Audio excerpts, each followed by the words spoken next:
अस्सलाम वालेकुम everyone.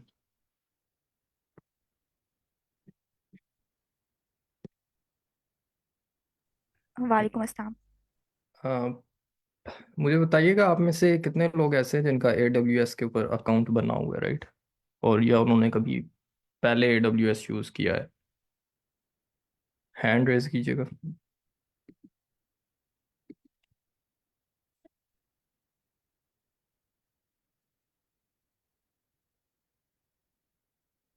Like किसी का भी AWS के ऊपर अकाउंट नहीं है? हम्म।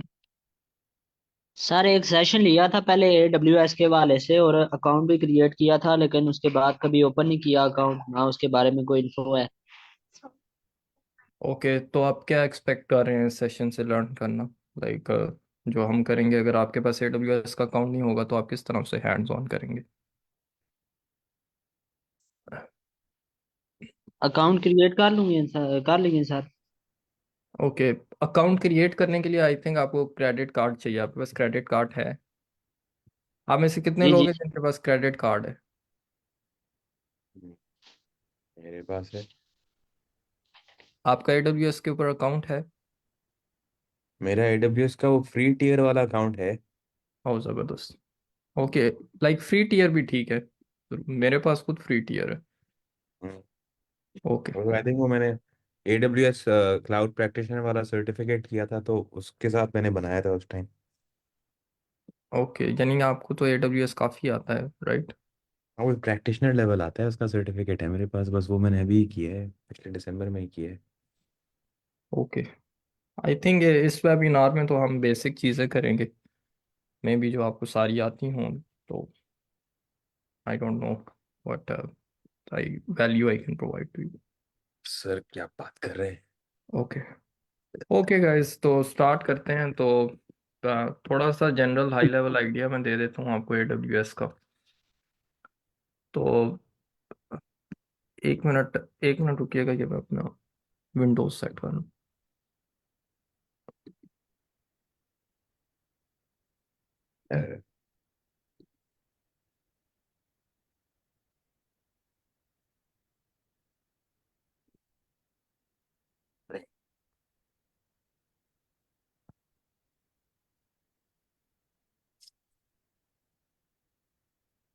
ओके, मुझे बताइएगा जब मेरी स्क्रीन शेयर हो आपके साथ। क्या मेरी स्क्रीन शेयर हो रही है आपके साथ? यस सर, हो रही है। ओके।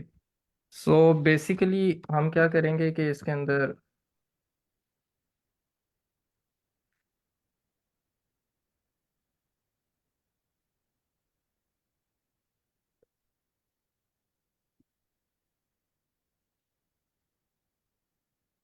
कोड एडिटर,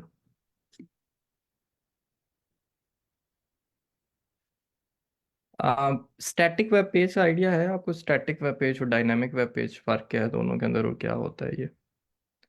और बेसिकली डिप्लॉयमेंट किस तरह से एसेट होती जो है? है वहीं पे पड़े रहते हैं। स्टैटिक वेब पेज क्या होता है? जिसके एसेट्स जो हैं वो वहीं पे सेम एक ही सर्वर पे पड़े रहते हैं, मतलब वो बार बार एसेट अलग किस से चीज़ को आप चेंज कह नहीं रहे हो हैं? रहे थे। एसेट से मतलब उसकी, फॉर एग्जांपल उसकी लोगोज, पिक्चर्स, और उसके फॉन्ट का जो भी होगा स्टाइल, वो सब इंफॉर्मेशन जो भी उसकी चीज़ें हैं। यस। उसका फॉर एग्जाम्पल स्टाइल शीट, वो सब चीज़ें ओके, वहीं पे। और डायनामिक वेब पेज किसे कहते हैं फिर?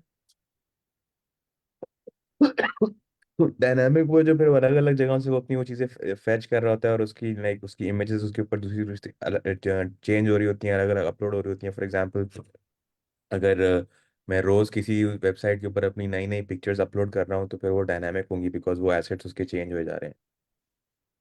ओके, सो बेसिकली जो जनरल अंडरस्टैंडिंग है, मेरी मेरी जो अंडरस्टैंडिंग है स्टैटिक और वेब पेज की और डायनामिक वेब पेज की, वो ये है कि अब अगर आप जो डाटा शो कर रहे हैं वेब पेज के अंदर वो डाटा बेस के साथ कनेक्टेड है ना, तो आप डायनामिक वेब पेज के साथ डील कर रहे हैं। अगर वो डाटा बेस के साथ कनेक्टेड नहीं है तो आप स्टैटिक वेब पेज के साथ डील कर रहे हैं, राइट?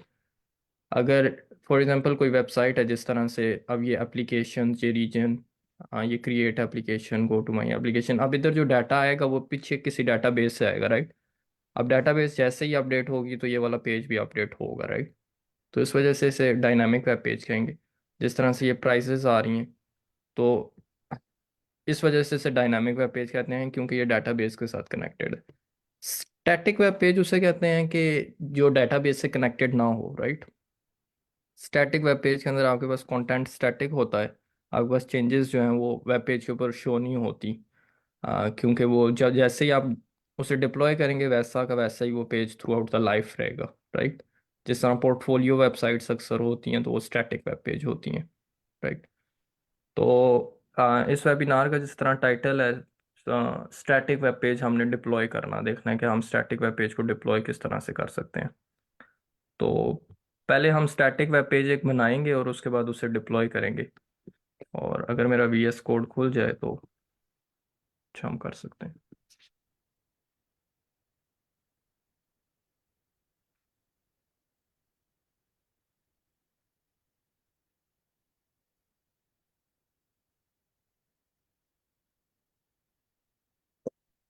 एक्चुअली क्लाउड के अंदर बेसिकली जो चीज़ें होती हैं वो सिंपल ही होती हैं। लाइक जो भी आपने करना है क्लिक करते रहेंगे तो वो in the end of the day कुछ ना कुछ बन जाएगा जो आप बनाना चाह रहे हैं, क्योंकि हर चीज़ इलास्टिक हो गई है, सर्वरलेस होती जा रही है, तो कुछ ज़्यादा कॉम्प्लिकेटेड चीज़ें नहीं हैं मेरे ख्याल में। लेकिन वो सर्विसेज की आपस में डिपेंडेंसीज और वो मैनेज करना शायद हो, क्योंकि मैंने अभी तक कोई इतना बड़ा प्रोजेक्ट किया नहीं है क्लाउड के ऊपर। तो इसे देखते हैं, static web page.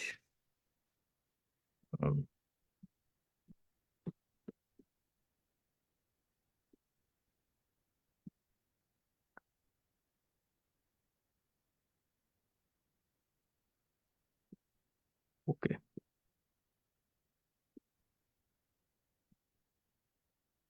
Index page. तो हम एक सिंपल वेब पेज बनाते हैं जो कि क्या करेगा कि स्टैटिक होगा। लाइक लेट्स सपोज कैलकुलेटर हम बना लेते हैं, या सिंपल हेलो वर्ल्ड का वेब पेज बना लेते हैं। हम बेसिकली हमने देखनी है उसकी डिप्लॉयमेंट है। तो बेस्ट प्रैक्टिस ये होती है कि आप हर फाइल की एक अलग फाइल बनाएं, राइट। आई होप कि आपको बेसिक HTML जावास्क्रिप्ट और CSS आती होगी, राइट। तो HTML के अंदर ये जो है ये बॉयलर कोड होता है।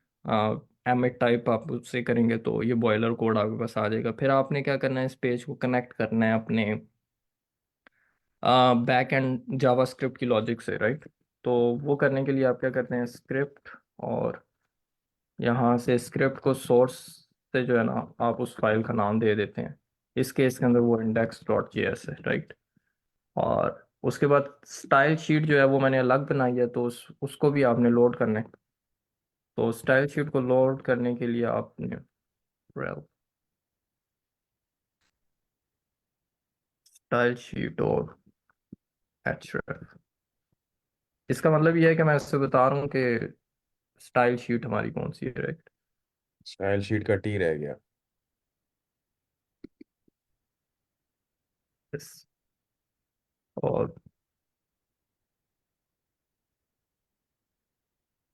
एक होता है live server, right. Live server आपको एक सर्वर प्रोवाइड करता है जो इस पेज को होस्ट करेगा। तो आप उसे VS कोड के अंदर एक्सटेंशन होती है वो आप इंस्टॉल कर लें, तो आप उसे .html5 को लाइव सर्वर से ओपन करेंगे तो वो इस तरह से ओपन हो जाएगी। तो अब ये देखें, हेलो वर्ल्ड का स्टैटिक वेब पेज बन गया। अब ये एक स्टैटिक वेब पेज है, आप इसके अंदर जितना भी करना चाहें ना, बहुत कॉम्प्लिकेटेड करके एक पूरा एयरबीएनबी का आप या इंस्टाग्राम को पूरा क्लोन बना सकते हैं। बना सकते हैं इसी HTML JS और CSS को यूज़ करते हुए। अब ये देखना है मैंने कि क्या ये CSS और HTML दोनों आपस में कनेक्टेड हैं या नहीं। तो उसके लिए मैं simple background colour red, red किस पर, रेड एस हो गया। हाँ, ठीक होगा। तो ये देखें, तो मैंने बैकग्राउंड कलर रेड किया तो ये चेंज हो गया है, राइट। इसी तरह से आप इसका मतलब क्या है कि स्टाइल शीट HTML के साथ कनेक्टेड है। अब ये देखना है कि क्या JS हमारी कनेक्टेड है उसके साथ या नहीं, राइट। तो JS कनेक्ट करने के लिए आप सिंपल कंसोल लो कर, तो हेलो वर्ल्ड, तो ये कंसोल के अंदर हेलो वर्ल्ड शो करेगा। अब मुझे जो है ये सफारी के अंदर इसका वो ओपन नहीं करने आता इंस्पेक्ट एलिमेंट, तो इस वजह से मैं इस पेज को जो है वो उसके अंदर ओपन करूंगा, क्रोम के अंदर।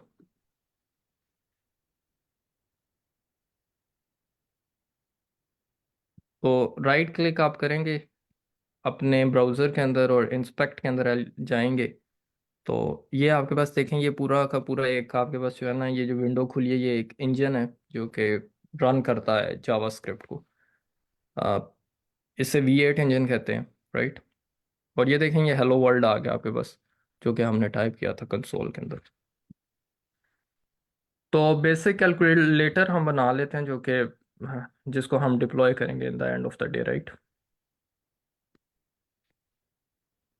कैलकुलेटर के अंदर एक फॉर्म बनाते हैं हम, और फॉर्म पहले एक इनपुट लेगा और आईडी से कह देते हैं val1, और एक और इनपुट लेगा val2, और एक इसके अंदर बटन होगा कैलकुलेट।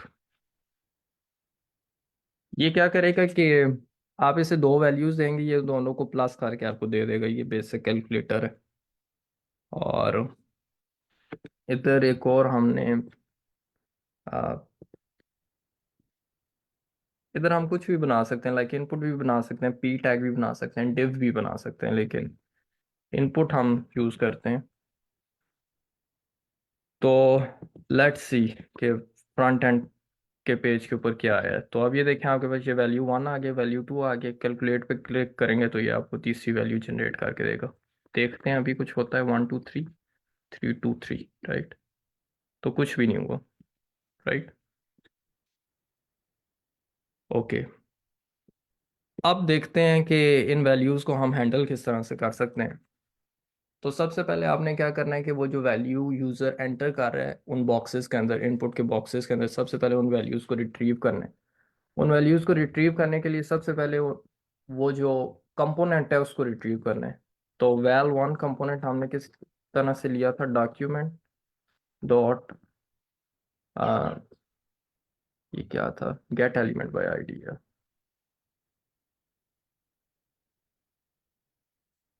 इसी तरह से सेकंड एलिमेंट अगर आपने लेना है तो उसको जो है क्या करना है, किसी का कोई क्वेश्चन हो वो आप अनम्यूट करके पूछ लें।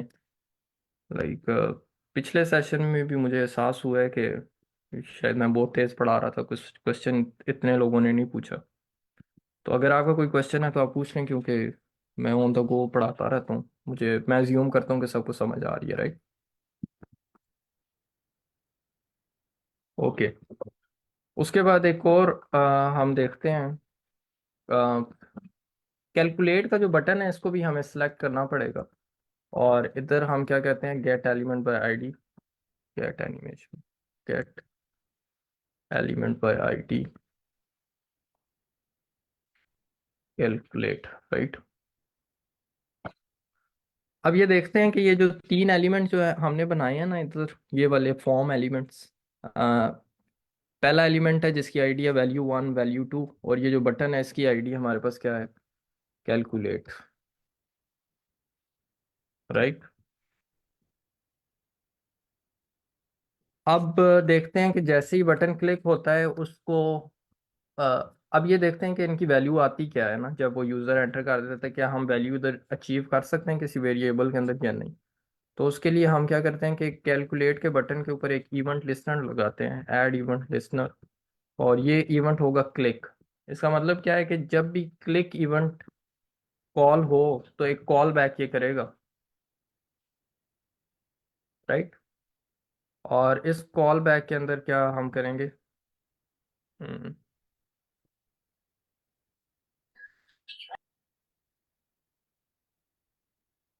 कॉल बैक के अंदर हम क्या करेंगे कि ये जो तीनों एलिमेंट्स हैं इनकी वैल्यू हम देख लेते हैं कि इनकी वैल्यू क्या है, राइट।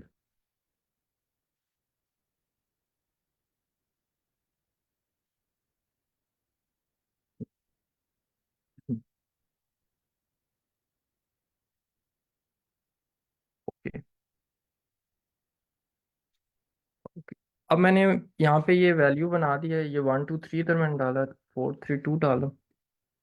तो ये देखें तो थोड़े से टाइम के लिए आपके पास जो है ना वो आया था, यानी वैल्यूज आई थी, फिर वो गायब हो गई, right.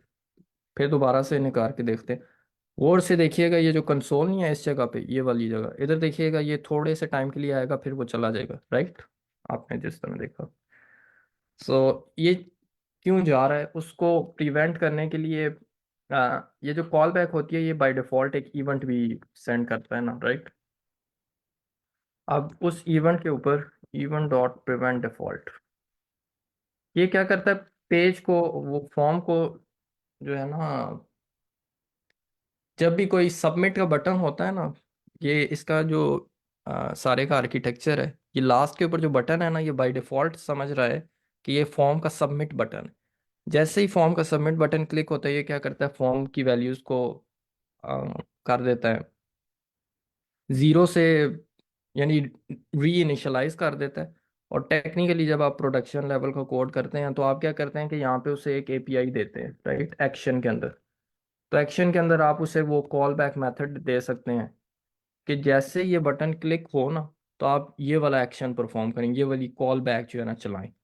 Most of the cases के अंदर ये कोई एपीआई रिक्वेस्ट होती है जो कि बैक एंड के ऊपर जाती है, राइट। लेकिन अभी हम इस तरह नहीं कर रहे, आ, क्योंकि एपीआईज बनाना और वो अलग एक वो आउट ऑफ द स्कोप है फिलहाल इस वेबिनार के। तो अब देखें तो हमने प्रिवेंट डिफॉल्ट कर दिया है, तो अब इसकी वैल्यूज़ को देखते हैं। तो अब जिस तरह आपने देखा है प्रिवेंट डिफॉल्ट किया तो फॉर्म की वैल्यूज़ उधर की उधर ही रही हैं, लेकिन ये जो है या फॉर्म की वैल्यूज़ उधर की उधर ही रही हैं, यही मैं बताना था। अब उसके बाद हम चाहते हैं कि जैसे ही हम क्लिक करें तो कैलकुलेट के अंदर वैल्यू आ जाए, और वैल्यू 1 और वैल्यू 2 की वैल्यू वापस जो है इनिशियलाइज हो जाए जीरो से। तो हम क्या करते हैं कि कॉन्स्ट रिजल्ट के अंदर स्टोर कर लेते हैं val1 dot value plus val2 dot value, right. और ये जो कंपोनेंट हमारे पास रिजल्ट का कंपोनेंट था ना, ये वाला लास्ट वाला जो कंपोनेंट हमने बनाया इनपुट, इससे भी आईडी देते हैं जिसके अंदर हम रिजल्ट अपना स्टोर करेंगे, राइट। और इस कंपोनेंट को भी हमने रिट्रीव करना है, तो इसको रिजल्ट कह देते हैं और इसको रिजल्ट कह देते हैं, राइट। और इसको आंसर कह देते हैं। तो ये आंसर क्या है, दोनों वैल्यूज का सम हमने परफॉर्म किया, और सम करने के बाद रिजल्ट के की वैल्यू के अंदर आंसर को अपेंड कर दिया, राइट। तो इससे क्या होगा कि जो वैल्यूज आपने वैल 1 और वैल 2 के अंदर एंटर किया और कैलकुलेट पे क्लिक किया ना, तो उनका जो आंसर होगा वो आंसर की वैल्यू रिजल्ट के अंदर वो चला जाएगा, राइट। तो 1 2 3 और 3 4 3, राइट। कैलकुलेट पे मैंने क्लिक किया है, तो अब ये देखें इसने, अच्छा बस ये 1 2 3 और 3 4 3 इसने क्यों किया, लाइक ये इसने दो स्ट्रिंग्स को कंकैटिनेट कर दिया, ऐसा ही है गाइस। ये वैल्यू Ex- उसका स्ट्रिंग ले रहा है जिसकी वजह से ये स्ट्रिंग आपस में अपेंड हो रहा है हमारे पास। क्या करूं अ, इसको, मैं चाहता हूँ वैल्यू सम आए मेरे पास, क्या करूं।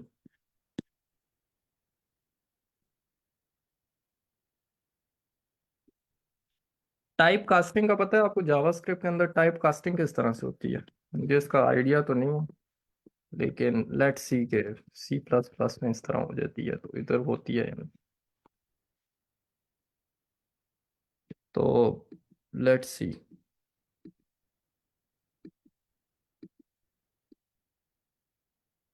नहीं, सर इंट नंबर का इज नॉट फंक्शन है। डिफाइंड। Okay, sir number. हाँ सॉरी, नंबर होता है, यस, आई गेट। तो नंबर हमने लेना है, number x is equal to val1 dot value and number, जी सर, नंबर एक फंक्शन है, उसके अंदर आप val one dot value. Sorry, like number int की जगह आप कह रहे हैं नंबर करूँ? Yes sir. Okay. N capital.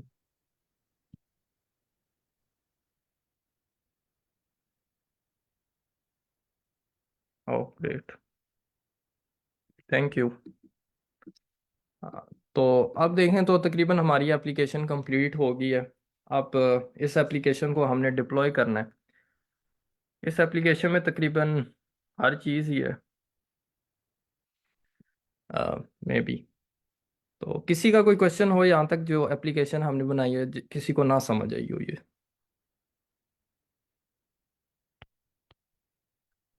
Okay. अब इस एप्लीकेशन को डिप्लॉय करने के तीन तरीके हैं ना, और हम वो तीनों के तीन करेंगे AWS के ऊपर। तो let's start with method one.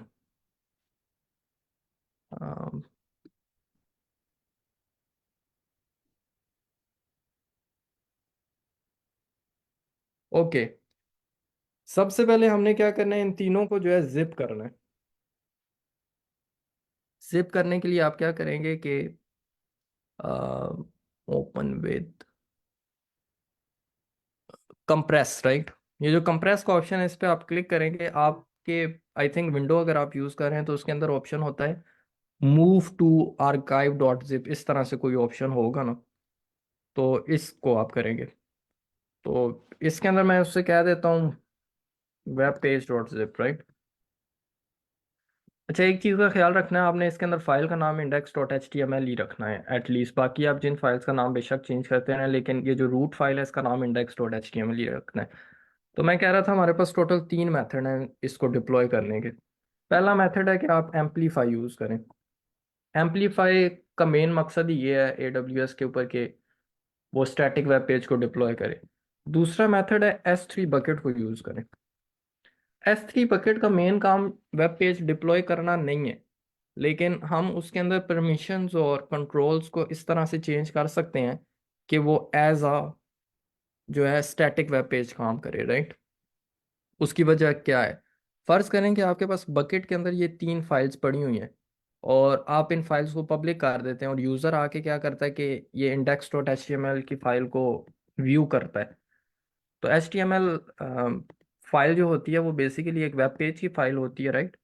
For example अगर मैं इसको एंटर करूं तो मेरे पास ये वेब पेज खुल जाता है, राइट।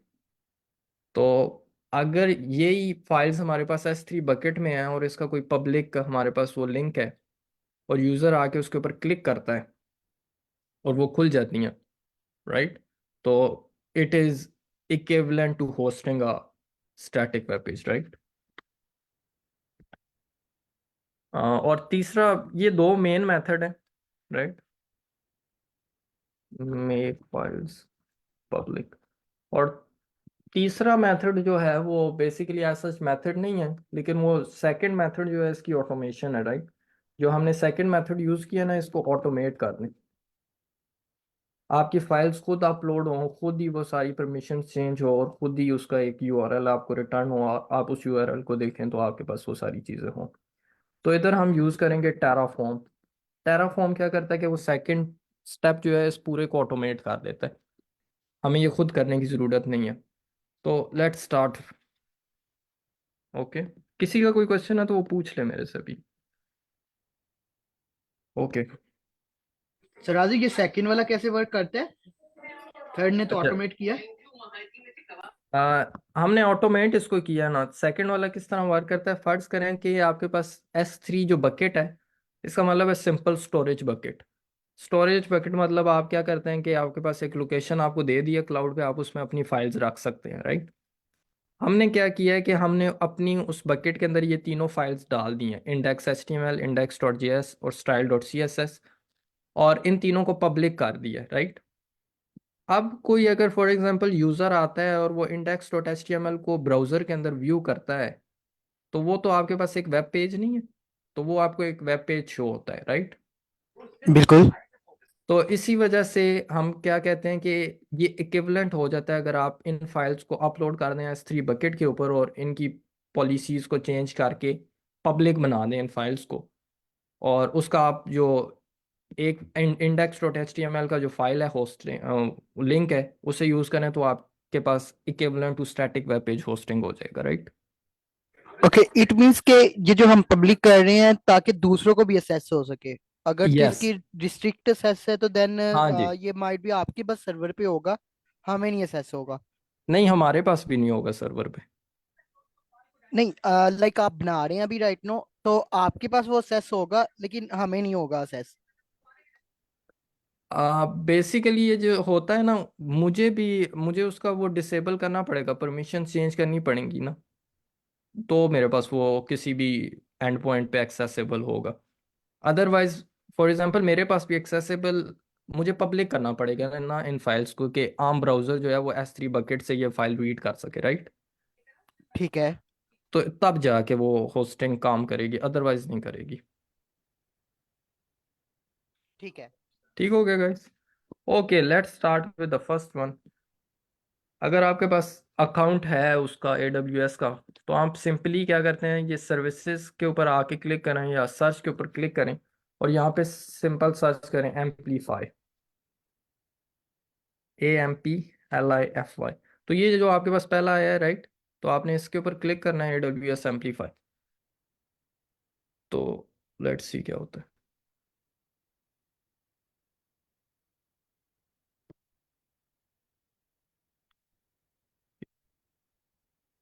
मल्टीपल सर्विस प्रोवाइडर हैं, लाइक GCP भी है, गूगल क्लाउड प्रोवाइडर और एजोर और AWS। इन सारों के अंदर एक चीज़ कॉमन है कि इनका ये जो पेज है ये लोडिंग टाइम बहुत ज़्यादा लेता है, यानी कि अब आप देख लें।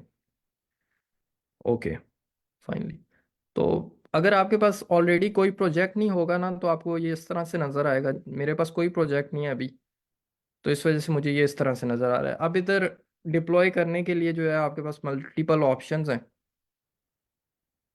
आप स्टैटिक वेब पेज डिप्लॉय कर सकते हैं, और दूसरे जो फ्रेमवर्क्स के थ्रू आपने SPA अगर बनाए हैं, सिंगल पेज एप्लीकेशंस बनाई हैं, तो वो भी डिप्लॉय कर सकते हैं, राइट? तो ये इसके फ़ायदे बता रहे हैं कि टीम मेंबर ऐड करें, डिप्लॉय करें, CDK जो भी करना चाहिए, राइट? उसके बाद आपने इधर नीचे आ जाना है और यहाँ पे एक दो ऑप्शन है, एम्पलीफाई स्टूडियो और एम्पलीफाई होस्टिंग। तो आपने एम्पलीफाई होस्टिंग के ऊपर क्लिक करना है। ठीक हो गया? अब आपके पास ये मल्टीपल ऑप्शंस आ जाते हैं कि आप किस तरह से करना चाहते हैं। हर ऑप्शन की मुख्तलिफ फीचर्स हैं, लेकिन हम क्या करेंगे, डिप्लॉय विदाउट गेट प्रोवाइडर। तो इसके ऊपर कंटिन्यू पे क्लिक करें। इसको सिलेक्ट करने के बाद give this app a name we will generate by default. तो इसे कैलकुलेटर ऐप कर देते हैं, मैंने पहले ये बनाया हुआ था। और इन्वायरमेंट नेम खाली छोड़ दें। और ड्रैग एंड ड्रॉप के अंदर आपने क्या करना है कि वो वाली फाइल अपलोड करनी है जो कि जिप हमने बनाया था, web page dot zip, right? तो ये मैंने ड्रैग एंड ड्रॉप की है। तो ये हो गया है। सेव एंड डिप्लॉय अब आप करें। तो लेट्स सी कि ये डिप्लॉय होता है या नहीं।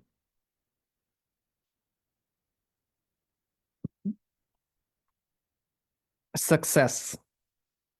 यस गाइस, अब ये देखें ये डिप्लॉय हो चुका है।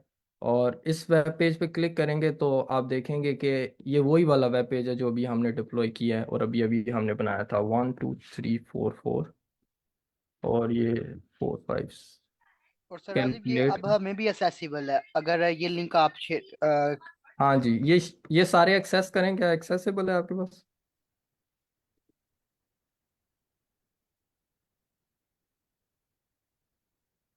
जी असेसिबल है। ओके। तो इसमें किसी को कोई बहुत मुश्किल चीज़ लगी हो, लाइक आपको AWS आ गए। ओके गाइस, किसी को इसमें कोई कंफ्यूजन हो, किसने डिप्लॉय किया, किसी ने कोई अपना पेज डिप्लॉय किया, तो मुझे उसका लिंक शेयर करें, वो मैं एक्सेस करता हूँ इधर।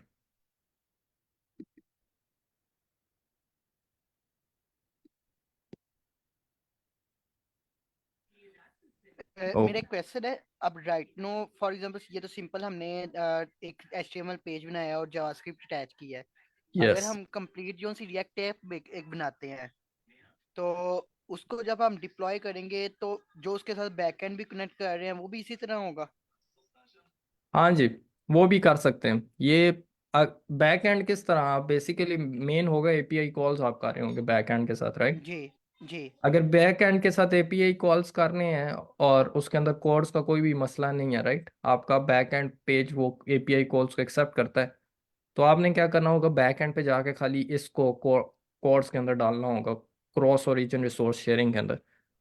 अदरवाइज आपके पास अगर कोई एपीआई की है तो आप वो उसे इधर सीक्रेट्स के अंदर बैक एंड एनवायरनमेंट में डाल देंगे, बाकी आप इधर होस्ट करेंगे तो वो होस्ट हो जाएगा। मतलब फ्रंट एंड इसी जगह पे होस्ट करना है और बैक एंड के लिए एक कोर्स में डालनी है हमने लिंक, या इधर अगर नहीं, कोई हम वैसे ही कोड बिल्ट तो इन मैंने एक एपीआई है तो? एग्जांपल दिया है, अगर बैक एंड आपका फॉर एग्जांपल लेट सपोज आपका बैक एंड किसी और वेबसाइट पे होस्ट है, राइट, और वो एक्सेप्ट इस एंड पॉइंट से मे भी रिक्वेस्ट को एक्सेप्ट ना करे, राइट, तो उस केस में आपको एक एरर देगा course cross origin resource sharing. तो आपने क्या करना होगा, वेब फ्रंट एंड को इधर होस्ट करने के बाद ये वाला जो नहीं है यूआरएल, ये डोमेन का, ये वाले यूआरएल को आप ऐड करना है उस कोड्स की लिस्ट के अंदर के यहाँ से अगर कोई रिक्वेस्ट आए तो आप उससे भी एक्सेप्ट करें, बैक एंड को बताना है आपने, राइट। बाकी ठीक है इधर ये एम्पलीफाई सिर्फ होस्टिंग के लिए है। ठीक है। सर, जी। जैसे हमारे पास वेबसाइट होते हैं उसमें अंदर डेटाबेस भी होते हैं। लेट्स से हमारे पास एक ऐप है, इसके ऊपर डेटाबेस हमने अटैच किया हुआ है, तो हम डेटाबेस को कैसे यहाँ पे ले आएंगे एडब्ल्यूएस पे? हाँ, डेटाबेस के लिए थोड़ा डिफरेंट प्रोसेस है, लेकिन टू बी वेरी ऑनेस्ट मैं उस पर कमेंट नहीं कर सकता क्योंकि मैंने खुद अभी तक वो डेटाबेस वाली वेबसाइट कभी बनाई नहीं है। बैक एंड का मैं इस वजह से बता सकता था, मैंने खुद बैक एंड वाली वेबसाइट बनाई है। अब डेटाबेस, अगर फॉर एग्जांपल मोंगो डीबी आप यूज़ कर रहे हैं तो मोंगो तो अलग से वो होस्ट होता है, तो वो भी एक एपीआई की बेसिस पे काम करता है। मेन क्वेश्चन है कि आई डोंट नो, मोंगो डीबी तो मोंगो डीबी सर फायर आई बेस थिंक अगर आप सो। यूज़ करेंगे वो तो ईजी है, वो तो कनेक्ट हो जाता है। हाँ जी, मतलब अगर ऑनलाइन वैसे ही डेटाबेस है वो तो ऑटोमेटिकली कनेक्ट हाँ होगा, जी। जस्ट उसका आपने लिंक देना है। लेकिन अगर यस। आपका किसी सर्वर के ऊपर स्पेसिफिकली बाय करनी है स्टोरेज, ठीक यस। है, तो इन दैट केस उस स्टोरेज का भी एक आपको ना लिंक दिया जाता है कि एक स्पेसिफिक पाथ होता है कि आपने इसको असेस करना है, तो वो अगेन आपके वो बैकएंड के कोड के अंदर ही डिजाइन हो जाएगा वो चीज़। यस। लेकिन अगर आप एक ऐसी वेबसाइट बना रहे हैं जिसके अंदर ऑथेंटिकेशन वगैरह है और वो सारी चीज़ें हैं जिसके अंदर आप सीक्वल डाटाबेस मेंटेन करते हैं तो वो उसका डिफरेंट होगा प्रोसेस, तो उसका मुझे नहीं आइडिया, मैंने कभी वैसा किया नहीं है। लेकिन उसकी ये है कि आपको डाटाबेस को भी डिप्लॉय करना पड़ता है, तो ये है थोड़ा डिफरेंस। आई होप गाइस आपको ये क्लियर होगा। एक चीज़, आपके पास अगर फ्री टीयर है तो आपने क्या करना है, आप चूंकि हमने बहुत खेल लिया इसके साथ तो इसको डिलीट भी करना है, वरना आपका बिल आ सकता है, राइट।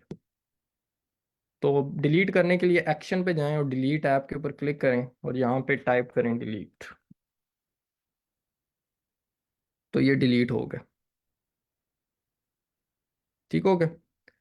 अब अगले मेथड के ऊपर जाते हैं। अगला मेथड हमारा क्या था कि S3 के साथ किस तरह से उसे डिप्लॉय करना है, ये थोड़ा टेक्निकल मेथड है, इसको देख लेते हैं। तो वही ऐप है हमारे पास, इधर से आना है, हमने S3 इधर सर्च करना है, या फिर आप खुद स्क्रॉल करके भी देख सकते हैं। S3।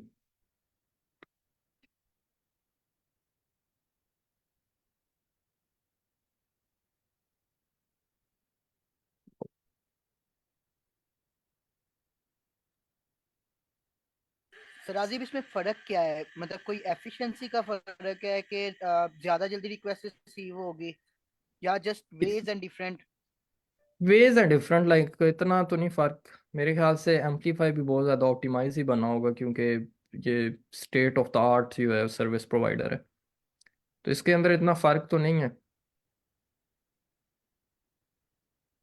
ठीक है। तो इधर सबसे पहले आपने आना है, फिर क्रिएट बकेट करना है।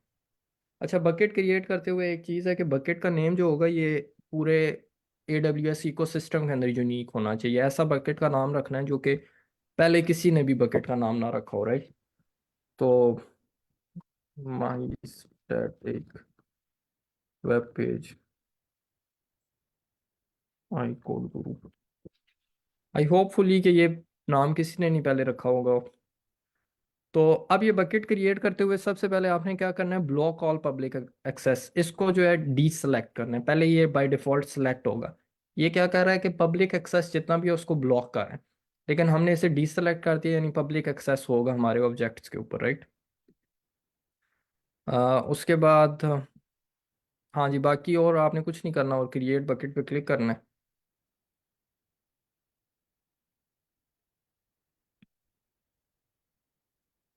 यस, अब ये देखें ये एक बकेट क्रिएट हो गई है।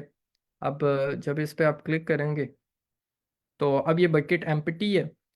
तो इसके अंदर कुछ ऑब्जेक्ट्स डालते हैं। ऑब्जेक्ट हमने वही 3 फाइल्स डालनी है जो कि पहले आपको बताया है।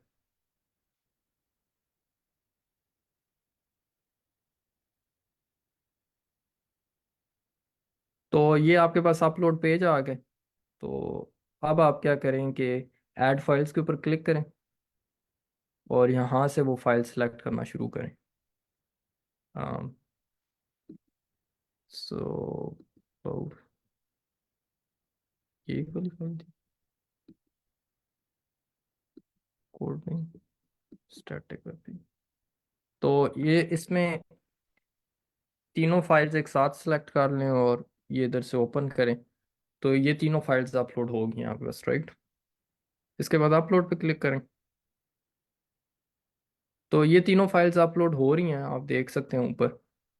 और अपलोड होने के बाद आपको सक्सेस का मैसेज आएगा, एंड दैट इज इट।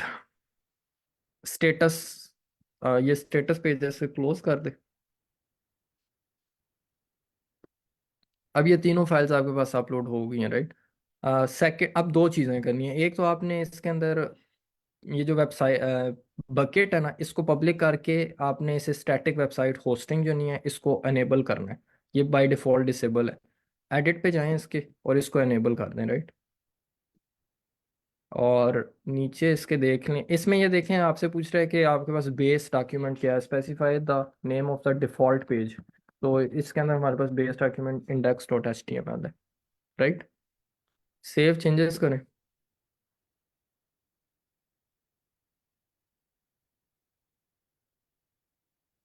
और अब ये हमारे पास देखें तो ये बकेट जो है होस्टिंग के लिए अनेबल हो गई है।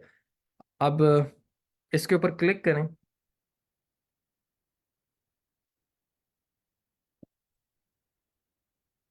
तो ये देखें फॉरबिडन लिखा हुआ है, राइट। फॉरबिडन का मतलब है कि आपके पास एक्सेस डिनाइड हो गया, आपके पास फाइल्स का एक्सेस नहीं है, राइट।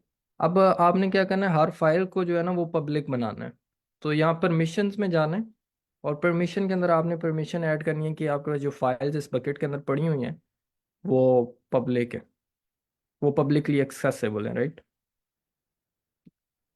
और उसके लिए आपने इधर एक पॉलिसी लिखनी है जो कि जेसन के अंदर होती है, राइट। और या अब पॉलिसी की एग्जांपल देखते हैं। मुझे आइडिया नहीं है पॉलिसी किस तरह से लाइक लिखते हैं। तो इस वजह से पॉलिसी की एग्जांपल देखते हैं या पॉलिसी जनरेटर पे आप यूज़ करें।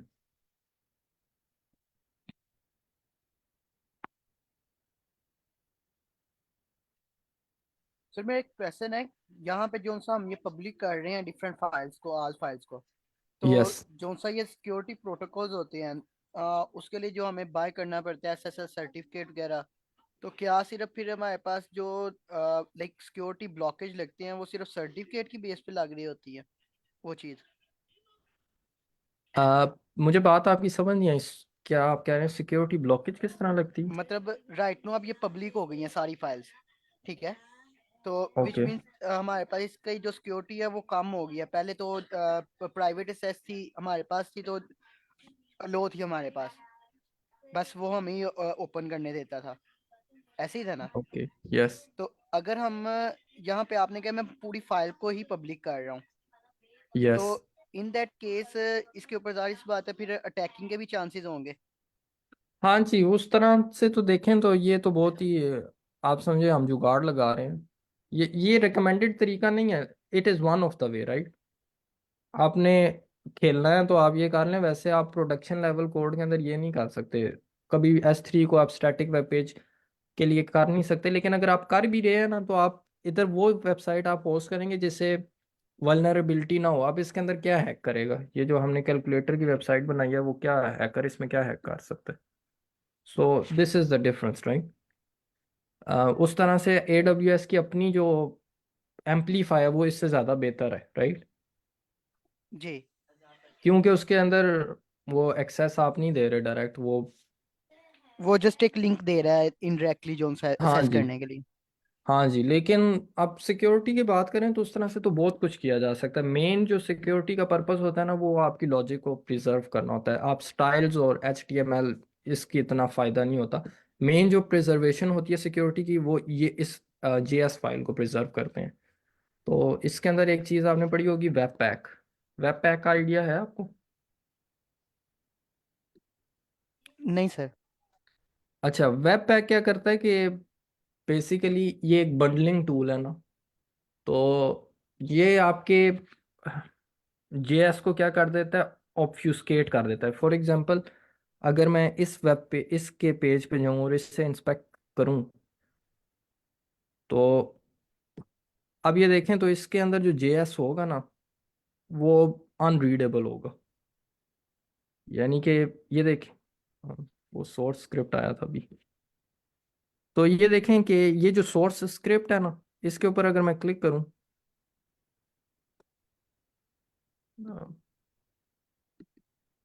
अगर ये क्लिक हो जाए तो आई थिंक लिंक कॉपी करना पड़ेगा वो।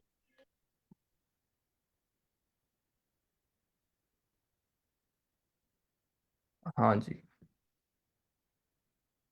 ओके।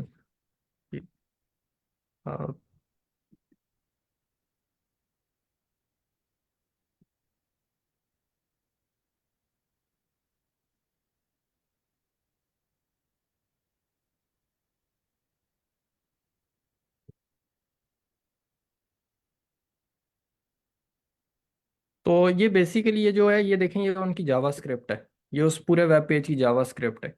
अब ये देखें, आप में से कौन है जो इस जावा स्क्रिप्ट को पढ़ सकता है?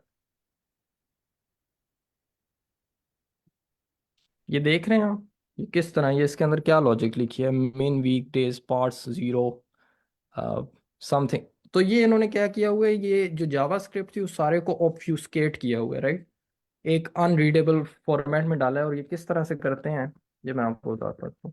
ऑब्फ्यूस्केट जावा स्क्रिप्ट, वैसे ही जो टेक्निकली होता है ना, ये होता है वेब पैक के थ्रू। लेकिन आप ऑनलाइन, आपको खाली एक एग्जांपल देने के लिए कि ये किस तरह से जनरेट होता है। ये क्या है, ओके, ये आ गया। तो ये हम, ये जो हमारी जावास्क्रिप्ट है, इसको ऑब्फ्यूस्केट करते हैं।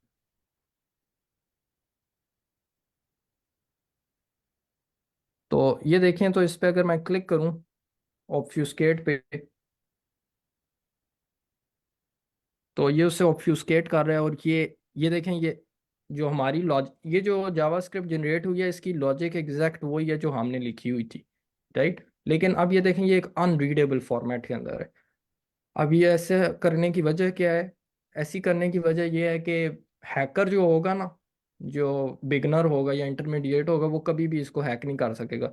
लेकिन लोग इतने एक्सपर्ट होते हैं जिनके पास काफ़ी एक्सपीरियंस होता है, तो वो इसको भी हैक कर लेते हैं। So this is one of the differences, right. Security की जो आपने बात की है, वो जावास्क्रिप्ट को सिक्योर मेन करते हैं, लॉजिक को सिक्योर करते हैं, तो वो एक तरीका ये है। ठीक हो गया? जी सर। ओके। हम किधर क्या बात कर रहे थे वैसे? अच्छा, फॉरबिडन।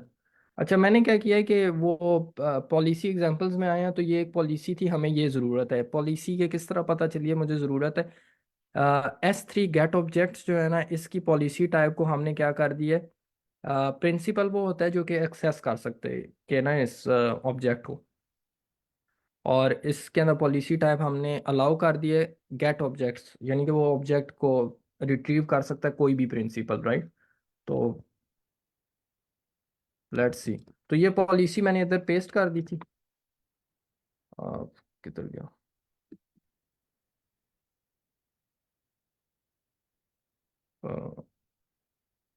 एनीवेज, तो ये पॉलिसी मैंने इधर पेस्ट कर दी है, और इसके अंदर जो है बकेट का नेम हमने अपना देना है। ये डॉक एग्जाम्पल बकेट को रिमूव कर दें। ये क्या कह रहा है कि डॉक एग्जाम्पल बकेट के अंदर जितने डॉक्यूमेंट्स हैं उनकी पॉलिसी टाइप पब्लिक आप कर दें।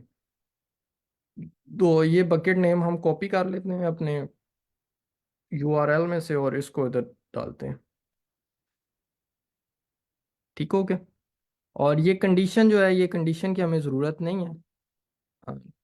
हमें चाहिए कि अनकंडीशनली जितने हैं वो सारों को अलाउ करे। तो लेट्स सी। तो ये हमने पॉलिसी ये कर दिया, इसको सेव करना है। सेव, सॉरी सेव नहीं करना, नीचे से आप जाएंगे तो उधर से सेव करना है, कंट्रोल एस नहीं करना। तो ये मैंने सेव कर दिया। ओके। सो टेक्निकली अब जो है ये एक्सेसिबल होने चाहिए सारे ऑब्जेक्ट्स इस बकेट के इस ARN के ऊपर।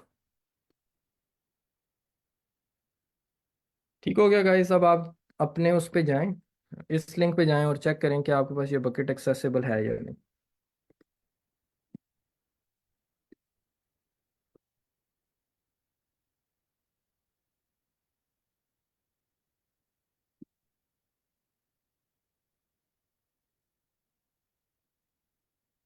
जी सर, असेस हो रहा है। कोई और भी चेक कर ले, लाइक।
ओके। सो किसी का कोई क्वेश्चन है अब तक? सर ये जो क्लियर हमने है सर अपर अभी तक। करा, जी। वो तो हमने यूज नहीं किया अभी। क्या नहीं यूज़ किया? जावास्क्रिप्ट का कोड हमने बस क्रिएट किया हुआ था ना सर। हाँ जी, वो जो है बेसिकली मैंने अपलोड कर दिया ना इधर, लाइक ये देखें। तो ये index.js इधर अपलोडेड है। तो वो वाला कोड हम यूज़ कर रहे हैं। आप ये कह रहे हैं हमने ये ऑब्फ्यूस्केटेड कोड क्यों नहीं यूज़ किया जो मैंने जनरेट किया था? एग्जैक्टली। अच्छा, वो तो मैंने एज सच बताने के लिए किया था, लेकिन मैं वो भी यूज़ कर सकता हूँ। चले वो यूज़ करते हैं।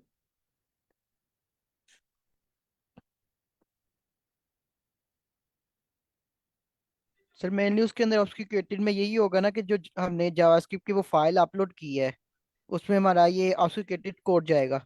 हाँ जी, सिंपल वही होगा।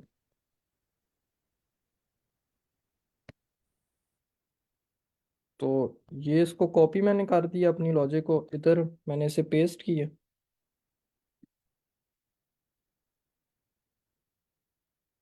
और इस तरह मैंने इसे ऑब्फ्यूस्केट कर दिया। और इस कोड को यूज़ करते हैं एक चीज़ देखने के लिए, क्या इसकी लॉजिक सेम होती है या नहीं। तो अब मैंने क्या किया, अपनी ओरिजिनल फाइल के अंदर इसको पेस्ट कर दिया। लेट्स अब इस एक नई फाइल जनरेट करते हैं, अगर फॉर ये लॉजिक, ताकि हमारे पास ओरिजिनल कोड भी प्रिजर्व रहे। और इस फाइल का नाम रख देते हैं,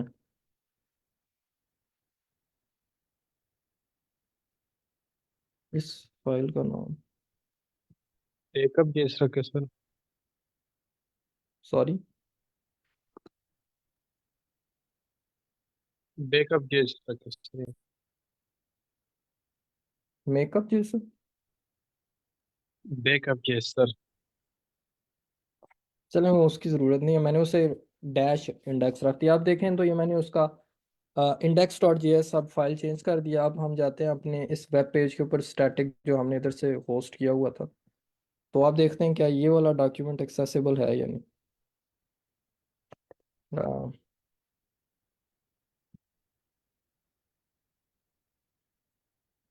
open with live cell.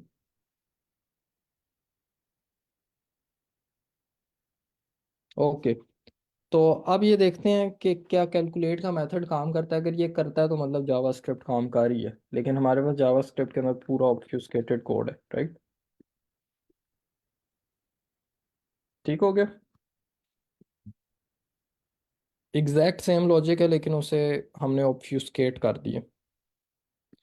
Anyways ये वैसे इररेलेवेंट कॉन्सेप्ट था इस पॉइंट पे।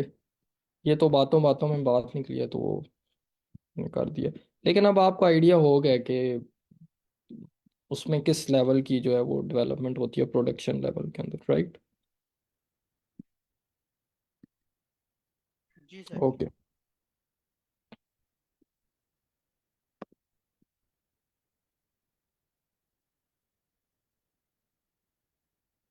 ओके, तो अब हमने दूसरे तरीके से कर लिया, अब हम इसे तीसरे तरीके से करते हैं, जो कि तीसरा तरीका भी दर हकीकत दूसरा तरीका ही है, लेकिन उसमें यह है कि वो ऑटोमेटेड तरीका है, राइट।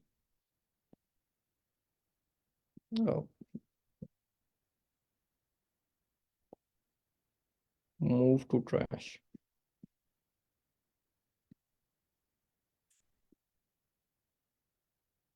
तो तीसरा तरीका क्या है कि हम इसे टेराफॉर्म से करेंगे।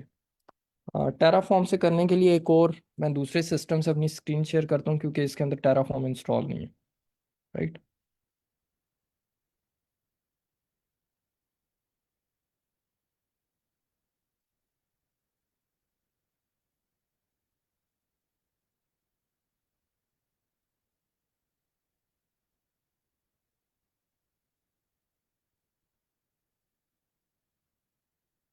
ओके, मेरी स्क्रीन शेयर हो रही है आपके साथ। जी सर हो रही है। मेरी आवाज़ सही आ रही है। जी सर आवाज भी आ रही है। ओके, सो बेसिकली टेराफॉर्म क्या चीज़ है। टेराफॉर्म एक आपके पास जो है वो, आप उसे कह सकते हैं कि ऑटोमेशन टूल है। जो काम अभी हमने S3 के लिए किया ना, इस सारे को ये ऑटोमेट करेगा, राइट। मैंने इधर भी एक वेब पेज बनाया हुआ है, अगर मैं अपनी डायरेक्टरी के अंदर जाऊँ और आपको दिखा सकूँ तो अ, ये मैंने एक ऐप बनाया हुआ है और इस ऐप को देखते हैं ये करता क्या है।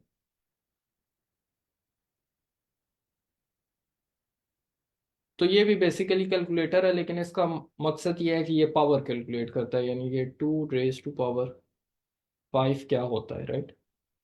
32, राइट। तो इस तरह से इसके अंदर एक्स्ट्रा फंक्शनलिटी क्लियर भी कर देता है। तो लेट्स सी या,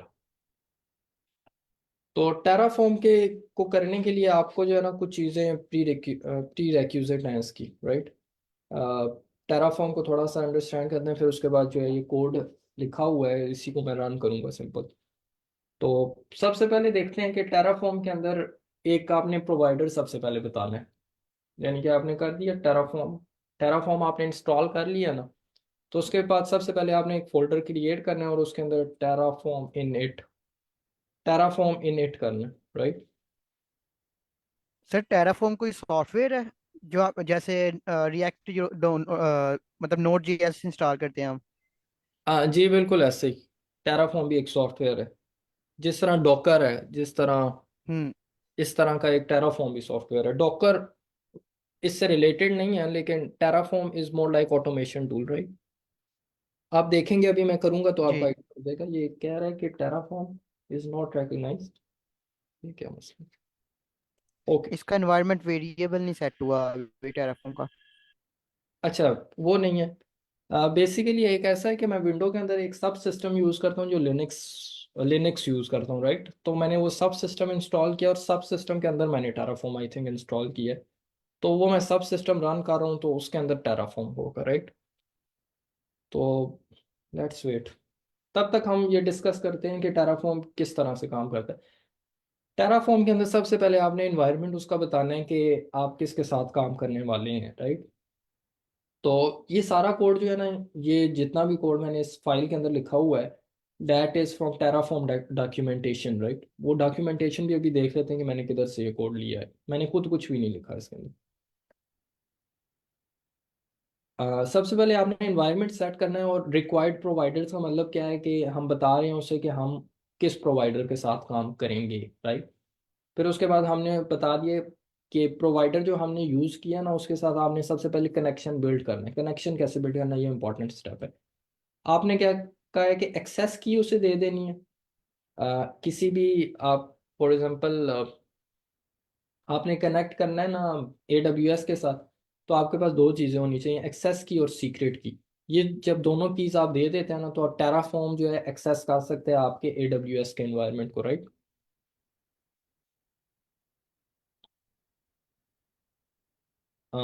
ओके,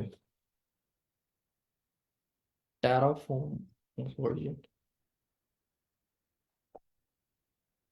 तो यहाँ तक किसी को कोई कंफ्यूजन हो तो सबसे पहले देख लेते हैं कि ये एक्सेस की और सीक्रेट की मिलेगी किधर से हमें सब।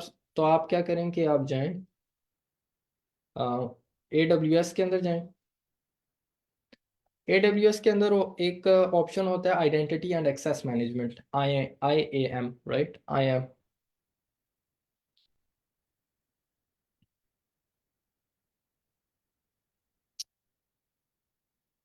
ओके, अच्छा इधर आप देख लेते हैं। पहले मैंने साइन इन नहीं किया था तो ये मैं बता देता हूँ आपको। एक होता है रूट यूज़र और एक होता है IAM user, right. Root user का मतलब ये होता है कि जो मेन अकाउंट हो, राइट। रूट यूज़र के पास हर सर्विस का एक्सेस होता है और रूट यूज़र कुछ भी कर सकता है। IAM यूज़र जो होता है वो क्या करता है, वो एक खास सर्विस के लिए होता है। फॉर एग्जांपल S3 बकेट के लिए आप क्या करते हैं कि एक सर्विस अकाउंट बना देते हैं, जो सर्विस अकाउंट सिर्फ और सिर्फ S3 बकेट को यूज़ कर सकता है, राइट। वो बाकी एम्पलीफाई को यूज़ नहीं कर सकता, किसी और सर्विस को यूज़ नहीं कर सकता। तो उस यूज़र को कहेंगे IAM यूज़र, राइट। लेकिन मेरे पास अपना पर्सनल अकाउंट है तो मैं रूट यूज़र हूँ, लेकिन मैं इस अकाउंट के अंडर जो है ना बहुत सारे IAM यूज़र्स बना सकता हूँ, राइट। और वो यूज़र जो होंगे वो डायरेक्टली आए इधर आएंगे और रूट यूज़र की जगह IAM यूज़र सेलेक्ट करेंगे, अपना लॉग इन और पासवर्ड डालेंगे और साइन इन कर लेंगे, राइट। चूंकि मैं रूट यूज़र हूँ तो मैं सिंपल अपना यूज़र नेम पासवर्ड डालूंगा और साइन इन कर लूंगा। और उसके बाद आपने जानना है, सर्च करना है IAM, राइट। और इधर जो है ना आपने एक यूज़र क्रिएट करना है। देखिए आप साइड पे, आप लेफ्ट साइड पे देखें तो आपके पास user groups, users roles policies, तो आपने यूज़र्स के अंदर जाना है। अब देखें तो इधर कोई भी यूज़र नहीं है, तो हमने एक यूज़र क्रिएट करना है, क्रिएट यूज़र। तो आप यूज़र का नाम दे देते हैं। तो यूज़र का नाम इधर हम दे देते हैं टेराफॉर्म, राइट। टेराफॉर्म इसे यूज़ करेगा तो उसका यूज़र का नाम टेराफॉर्म दे दिया, नेक्स्ट करना है। आ, अच्छा, अब उसके बाद ये पूछ रहा है कि परमिशन आप किस तरह की उसे, परमिशन का मतलब ये है कि यूज़र के राइट्स क्या हैं, यूज़र क्या क्या कर सकता है। इस केस में हम क्या चाहते हैं कि यूज़र जो हमारा टेराफॉर्म यूज़र है वो S3 बकेट के ऊपर उसका फुल कंट्रोल हो। वो बकेट के अंदर एलिमेंट डाल सके, निकाल सके, उसकी परमिशंस को चेंज कर सके एलिमेंट्स की, और बकेट की परमिशंस को चेंज कर सके, स्टैटिक वेबसाइट होस्ट कर सके। तो ऐसा अगर ऑलरेडी आपके पास कोई यूजर जनरेटेड है ना, तो आप क्या करेंगे, ऐड यूजर ग्रुप, यानी कि आपने एक ग्रुप बनाया हुआ है जिस ग्रुप के अंदर हर यूजर की इक्वल परमिशंस है, तो उस ग्रुप के अंदर इस यूजर को भी डाल देंगे तो इस यूजर को भी वही परमिशंस मिल जाएंगी, राइट। कॉपी परमिशन यानी कि आपके पास ऑलरेडी कोई यूजर एग्जिस्ट कर रहा है, उसकी परमिशंस को कॉपी करें और इस यूजर को दे दें। लेकिन हमारे पास कुछ भी नहीं है तो हम क्या करेंगे, अटैच पॉलिसीज डायरेक्टली, ठीक है, हम डायरेक्ट इसको परमिशन देंगे। अब देखें तो आपके पास तकरीबन 60 और हर के अंदर तकरीबन 10 है, 600 के करीब आपके पास मुख्तलिफ किस्म की परमिशन हैं जो आप दे सकते हैं। लेकिन इधर हम क्या करेंगे कि हमने उसे अमेजोन S3, तो ये देखें अमेजोन S3 फुल एक्सेस, इसके ऊपर आपने क्लिक करना है। तो यानी कि ये परमिशन हमने अपने टेराफॉर्म यूज़र को दे दी है, राइट। नेक्स्ट पे क्लिक करें। तो अब ये देखें तो ये बेसिकली आपको एक समरी बता रहा है कि आप क्या करने वाले हैं। तो हमारा यूज़र एक है टेराफॉर्म और उसके पास S3 बकेट का फुल एक्सेस है, तो क्रिएट यूज़र करना है आपने। अब ये यूज़र एक क्रिएट हो गया है, लेकिन जिस तरह मैंने आपको बताया था कि आपको एक्सेस की और सीक्रेट की ज़रूरत है कनेक्ट करने के लिए किसी भी सर्विस के साथ। अभी ये जब यूज़र क्रिएट हो गया है, तो इसके अंदर जाएंगे तो आप देखें तो यहाँ पे लिखा है क्रिएट एक्सेस की, राइट। अभी इसकी एक्सेस की नहीं है, आपने क्रिएट एक्सेस की करना है। तो आप यहाँ पे आपसे ऑप्शन पूछ रहे हैं कि आप किस तरह की एक्सेस की करना चाहते हैं, तो आप अदर पे क्लिक कर दें और नेक्स्ट पे क्लिक करें। अब ये एक्सेस की डिस्क्रिप्शन पूछ रहा है, तो मैं इसे कहता हूँ टेराफॉर्म एक्सेस। कुछ भी आप अपनी आसानी के लिए जिस तरह याद रखना चाहते हैं वो दे दें, और क्रिएट एक्सेस की करना है आपने। अब देखें तो आपके पास दो कीज जनरेट हुई हैं, एक एक्सेस की और एक सीक्रेट की है, राइट। तो हमने क्या करना है, इन दोनों को कॉपी करना है और अपने इस जगह पे देना है। यहाँ तक आपको प्रोवाइडर तो समझ आ गया, राइट। अब आपने क्या करना है कि वेरिएबल्स की मैंने अलग, आप क्या कर सकते हैं, दो ऑप्शन है, या तो डायरेक्टली आप एक्सेस की इधर पुट कर लें, यानी कि मैंने क्या किया कि एक्सेस की इधर डाल दी है और मेरा काम हो गया, जो कि अच्छी प्रैक्टिस नहीं है। आप क्या करें, आपके जितने भी सीक्रेट्स हैं ना वो सारे एक अलग फाइल में रखें, राइट। जिस तरह बकेट का नेम है या दूसरी चीज़ें हैं, तो वो आप इस फाइल के अंदर रखें। तो मैंने एक और फाइल बनाई है वेरिएबल्स के नाम से। तो वेरिएबल्स के नाम से आप क्या करते हैं, सबसे पहले वेरिएबल कीवर्ड है, यानी रिसोर्स टाइप है, और उसके बाद जो है आप उसके अंदर बताते हैं कि वेरिएबल का नाम क्या है, राइट। तो इस तरह से मेरे पास अभी सीक्रेट की है, तो वेरिएबल का नाम है और उसकी वैल्यू क्या होगी, ये सीक्रेट की के अंदर मैंने पेस्ट कर दिया, और एक्सेस की के अंदर मैंने वो एक्सेस की पेस्ट करनी है, राइट। तो ये मैंने एक्सेस की पेस्ट कर दिया। अब मुझे ये प्रोवाइडर को चेंज करने की ज़रूरत नहीं है, क्योंकि मैंने ये वेरिएबल्स इधर सेट किए हुए थे, राइट। अब जो है बकेट नेम, अब चूंकि टेराफॉर्म हर चीज़ ऑटोमेटिकली कर रहा है, तो ये हम बकेट नेम भी इधर चेंज कर देते हैं। बकेट नेम चेंज करके वो रख देते हैं जिधर हमने जो बकेट नेम रखना है, right. Static web page hosting I code guru. अच्छा, ये क्या करेगा, बकेट जनरेट भी खुद करेगा और सब कुछ खुद करेगा, राइट। अब हमारे पास यूज़र जनरेट हो गया और ये सब कुछ हो गया, ओके। टेराफॉर्म भी इनिशियलाइज्ड है। अभी तक हमने पढ़ लिया है प्रोवाइडर क्या करता है और वेरिएबल क्या करते हैं, और एक और तीसरी फाइल को देखते हैं कि वो क्या करती है, फिर उसके बाद हम मेन के ऊपर जाएंगे। तीसरी फाइल क्या कर रही है कि वेब यूआरएल, राइट। अब चूंकि आपके पास जब आप स्टैटिक वेब पेज होस्ट करते हैं तो आपने देखा होगा कि हमने परमिशंस में जाके सबसे एंड पे स्क्रॉल किया था, तो वो डिसेबल थी, right. Static web page hosting disable थी, तो हमने उसे एनेबल किया था।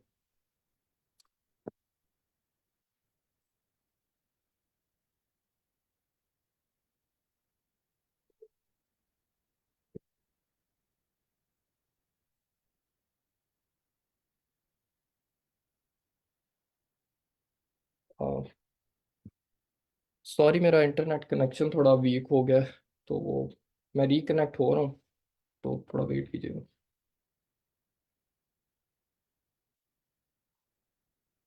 किसी का कोई क्वेश्चन है अब तक?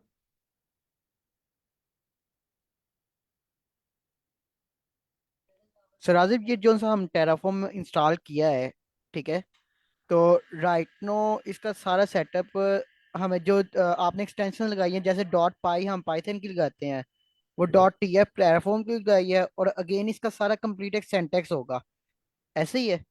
हाँ जी, ऐसा ही है, मतलब ये बिल्कुल। कंप्लीट लैंग्वेज एक हमें पहले लर्न करनी पड़ेगी? बिल्कुल ऐसे ही है, इसका नाम, लैंग्वेज का नाम HCL है, राइट। लेकिन ये कोई बहुत मुश्किल लैंग्वेज नहीं है, आप, और शायद ज़्यादा ज़रूरत भी नहीं है ऐसे लर्न करने की। वो क्यों नहीं है, अगर आप जाएं इधर टेराफॉर्म की डॉक्यूमेंटेशन पे, तो हर चीज़ की डॉक्यूमेंटेशन पढ़िए।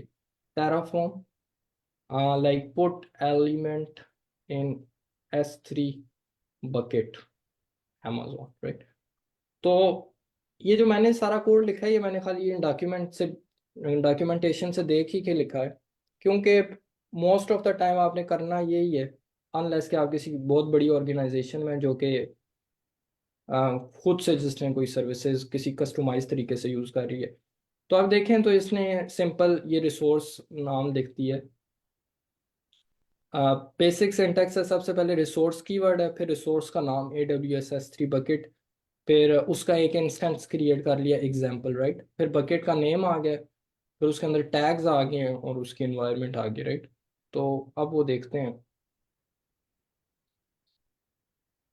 या अब ये देखें तो आउटपुट जो है, आउटपुट के अंदर हम क्या कर रहे हैं कि हाँ, ये वेब यूआरएल हमने उसे बताया कि आपको याद हो जब हम S3 के अंदर डिप्लॉय कर रहे थे स्टैटिक वेब पेज, तो उस केस के अंदर हमने क्या किया था कि वेब होस्टिंग डिसेबल थी और उसे एनेबल किया था, तो उसने हमें एक यूआरएल दिया था, राइट।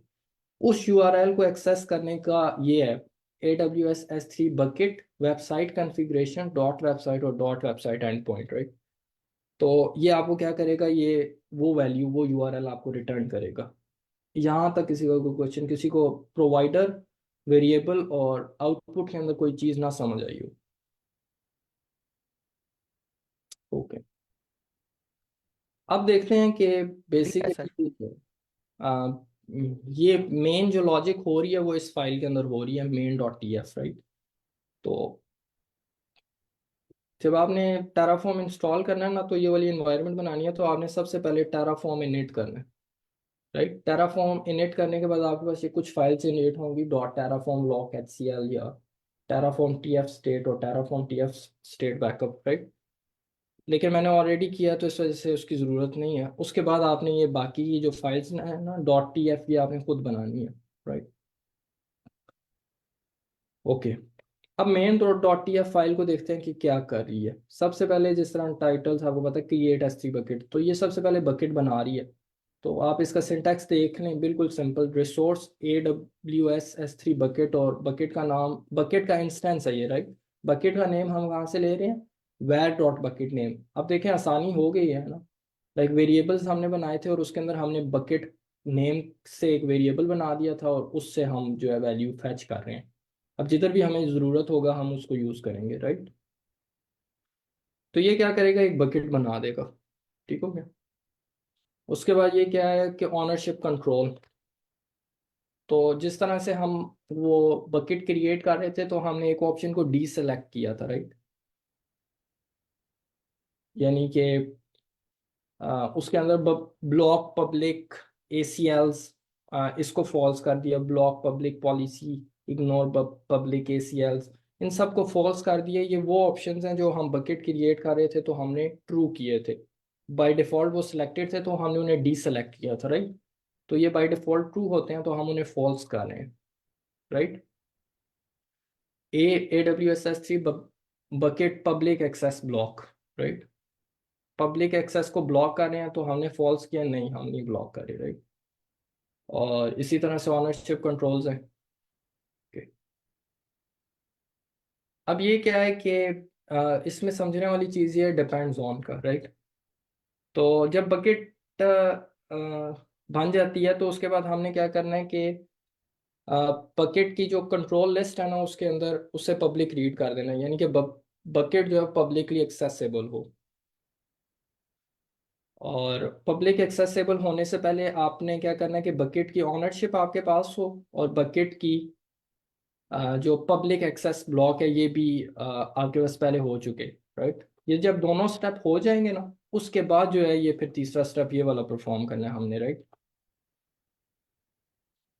फिर उसके बाद ये सिंपल है, like adding objects into bucket. तो हम बकेट के अंदर ऑब्जेक्ट डाल रहे हैं, तो AWS S3 ऑब्जेक्ट है और ये एग्जाम इंडेक्स जो है ये बेसिकली इस रिसोर्स टाइप का एक इंस्टेंस है, राइट। बकेट का नेम, की दे दिया, सोर्स दे दिया, उसके बाद कंटेंट टाइप, वो मोस्ट इंपॉर्टेंट थिंग है। कंटेंट टाइप के अंदर फाइल की टाइप आपने लिखनी है। तो हमारे पास .html टाइप है तो text/html, राइट। और डिपेंड्स ऑन है, मतलब ये है कि आपके पास सबसे पहले ये जो स्टेप नहीं है AWS S3 बकेट ACL, ये देखें ये वाला स्टेप, ये जब परफॉर्म हो जाएगा तो उसके बाद ऑब्जेक्ट डालना है, राइट। और ये वाला स्टेप डिपेंड कर रहा है पिछले दो स्टेप्स के ऊपर, राइट। तो ये एक किस्म से आप कह सकते हैं डायरेक्टेड एसाइक्लिक ग्राफ बनता है। कोई भी स्टेप जो है गलत पहले आप परफॉर्म ना कर दें, इस वजह से आपने डिपेंड्स ऑन डाला है ताकि वो स्टेप पहले हो जाए। इसी तरह से जेएस फाइल हमने डाल दी है, और उसी तरह से स्टाइल की फाइल डाल दी है, सीएसएस फाइल। ये डॉकर फाइल एक अलग थी, मैं इसे डॉकर के साथ ट्राई कर रहा था, तो ये भी एक अलग फाइल है। फिर उसके बाद ये है कि enabling static web page in S3 bucket. तो अब इसे मैंने बता दिया कि इंडेक्स डॉक्यूमेंट क्या है हमारे पास, वो index dot H T M L है, राइट। जब आप उसे एनेबल करते हैं तो वो आपसे पूछता है कि आप का मेन स्टार्टिंग फाइल क्या है, तो वो index dot H T M L है। और या that is pretty much it. अब देखते हैं कि ये टेराफॉर्म जो है ना, इसका एक प्लान होता है जिस तरह से ये काम करता है। टेराफॉर्म प्लान करेंगे तो ये आपको बताएगा कि ये क्या क्या स्टेप परफॉर्म करेगा ना। तो लेट्स सी। ये थोड़ा हैवी होता है, इस वजह से मेरा सिस्टम भी थोड़ा कमज़ोर है, जिस वजह से ये थोड़ा टाइम ले लेता है, राइट।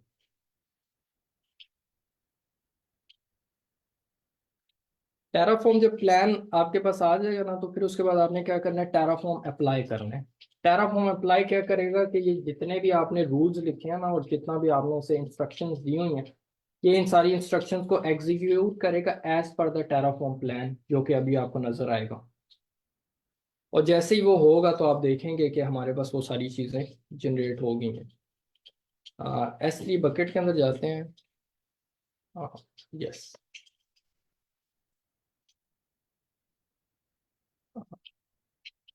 S3 बकेट अभी देख लेते हैं। हमारे पास कोई भी S3 बकेट नहीं है, तो टेराफॉर्म अप्लाई जब हम करेंगे तो वो एक S3 बकेट क्रिएट करेगा, उसके अंदर ऑब्जेक्ट्स डालेगा, उनकी परमिशन सबको चेंज करेगा। ओ, ये ऑलरेडी एक S3 बकेट है। मेरे ख्याल से हमने वो जो पहले S3 बकेट बनाई थी वो डिलीट नहीं की थी। तो डिलीट बकेट को करने के दो तरीके हैं कि आप सिर्फ एम्प्टी बकेट डिलीट कर सकते हैं, राइट। अगर आपके पास बकेट एम्प्टी नहीं है तो आपने उसे पहले एम्प्टी करना है। तो इस बकेट को सबसे पहले एम्प्टी करते हैं, और ये डिलीट करने से पहले आपने इसमें लिखना है परमानेंटली डिलीट। तो परमानेंटली डिलीट करने के बाद एम्प्टी हो गया। अब उसके बाद हमने क्या करना है कि इस बकेट को डिलीट करना है। तो ये बकेट का नाम इसमें लिख देते हैं, डिलीट बकेट। अब देखें तो इधर आपके पास कोई भी बकेट नहीं है, राइट। अगर आप इधर जाएं और ये देखें तो इधर कोई भी बकेट नहीं है अभी। लेकिन टेराफॉर्म जो प्लान कर रहा है, तो अब टेराफॉर्म के प्लान के अंदर देखें तो ये क्या कर रहा है, ये काफ़ी बड़ा इसने प्लान दिया है। तो सबसे पहले ये क्या करेगा, एक बकेट क्रिएट करेगा नॉन आफ्टर अप्लाई। तो ये काफ़ी सारे यानी डिस्क्रिप्शन दे रहा है कि ये करेगा क्या क्या। तो एक एग्जांपल क्रिएट करेगा, फिर उसके बाद ये वाली ऑनरशिप कंट्रोल की एक एग्जांपल क्रिएट करेगा इस सिग्नेचर के साथ, फिर ये करेगा।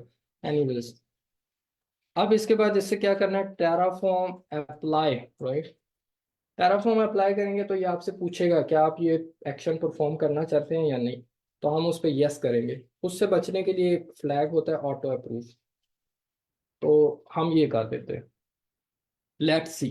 अब ये एक कमांड लिखी है, तो अब ये क्या करेगा, S3 बकेट क्रिएट भी करेगा, उसके अंदर डॉक्यूमेंट्स डालेगा, उसके अंदर परमिशन चेंज करेगा, उसके अंदर static web web page hosting को एनेबल करेगा, और उसका URL रिटर्न करेगा, right. I hope I hope ये करे सारा कुछ।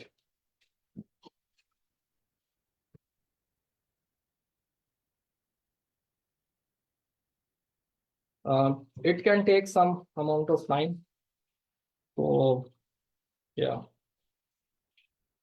ओके, तो अब ये इसने वो सारा प्लान बताया और अब ये स्टेप्स लेना स्टार्ट कर रहा है।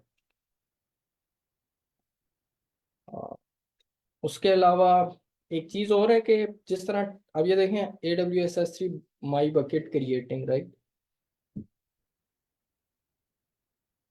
तो ये बकेट क्रिएट कर रहा है और साथ साथ टाइम भी नोट कर रहा है। अच्छा, उसके बाद एक कमांड होती है टेराफॉर्म डिस्ट्रॉय। कोई बताएगा टेराफॉर्म डिस्ट्रॉय क्या करेगा। तो ये देखें तो इसने सारा कुछ क्रिएट कर दिया और वेब URL के अंदर एक URL रिटर्न किया है। तो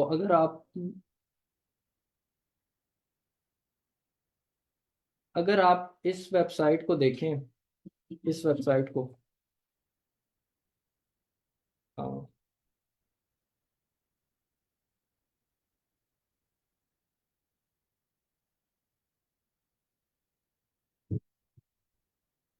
तो ये देखें तो ये एक वेब पेज है जो कि आइडियली हमें नज़र आना चाहिए था। तो ये क्या करता है कि ये बेस की पावर जनरेट करता है, तो कैलकुलेट किया है तो हमारे पास 169 आ गया जो कि काम कर रहा है। ओके। S3 देखें तो हमारे पास कोई बकेट नहीं थी, इसे रिफ्रेश करेंगे तो आपके पास एक बकेट होगी उसी नेम से। और ये क्या करेगा कि इसके अंदर आपके पास सारे जो है वो फाइल्स हैं ना जो हमने ऐड की थी, वो फाइल्स हमारे पास होंगी, राइट। टाइम आप देख सकते हैं 11:15 पे ऐड की थी, यानी 1 मिनट पहले इसने सारा कुछ किया। तो ये टेराफॉर्म ही ने किया है। किसी का कोई क्वेश्चन हो अब तक?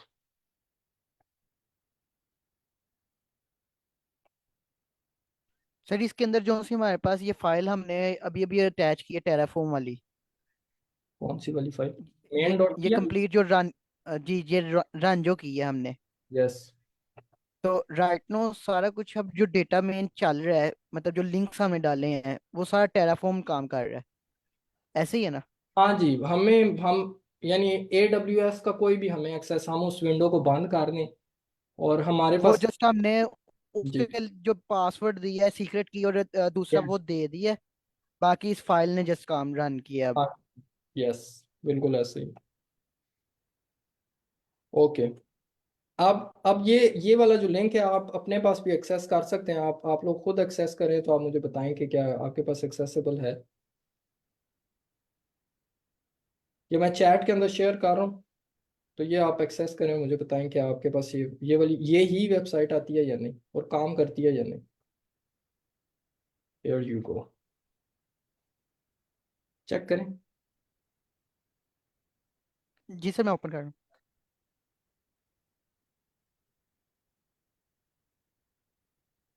ओके गाइस,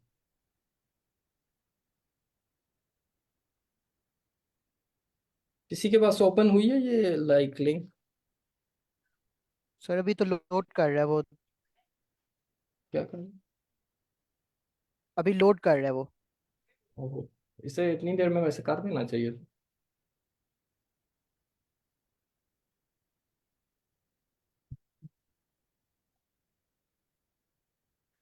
वो तो अभी तक भी लोड कर रहा है। ओहो, कोई मसला तो नहीं है? पब्लिकली अवेलेबल का है वो, अ, मतलब इसमें तो नहीं करना पड़ेगा हमें, जैसे पिछली दफ़ा हमने किया नहीं, वो पब्लिक अवेलेबल। पब्लिकली अवेलेबल है लेकिन ये एक्सेसिबल होनी चाहिए। HTTPS।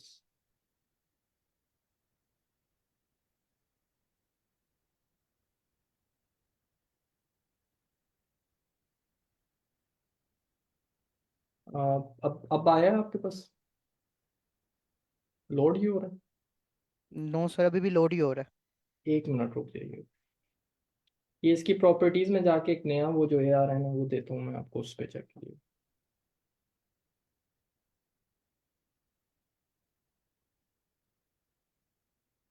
यस,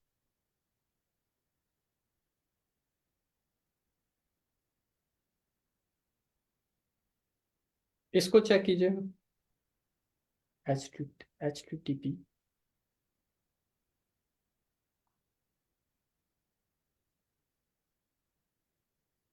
जी सर ये वाला चल रहा है, काम कर रहा है, ये सेकंड लिंक जो आपने शेयर किया। ओके।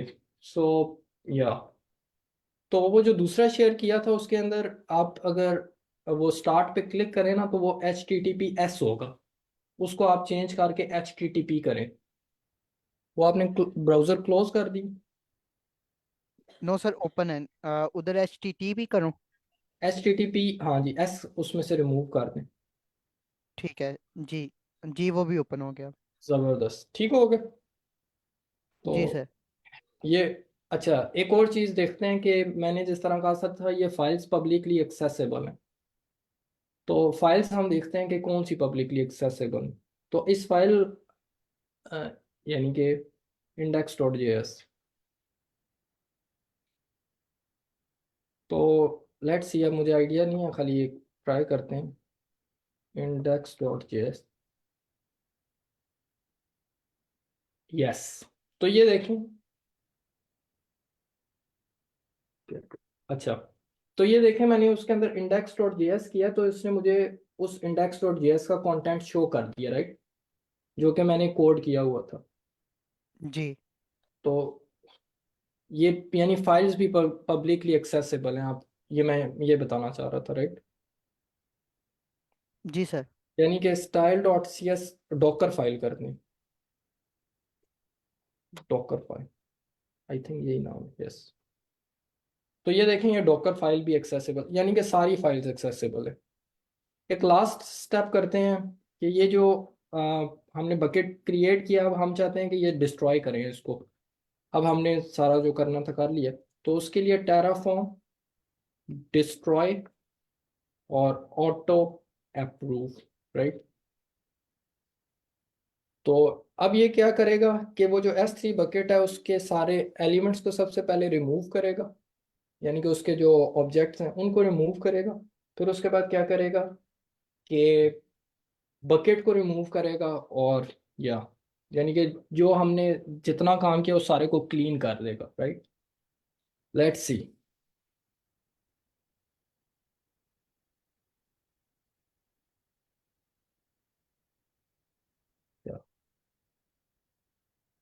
ओके, एक चीज़ का आपने ख्याल रखना है कि ये जो अ, हमारे पास ये टेराफॉर्म यूज़र है ना, इसके पास सिर्फ सिंपल एक्सेस है सिर्फ S3 बकेट का, उसके अलावा ये किसी और सर्विस के साथ इंटरैक्ट नहीं कर सकता, राइट।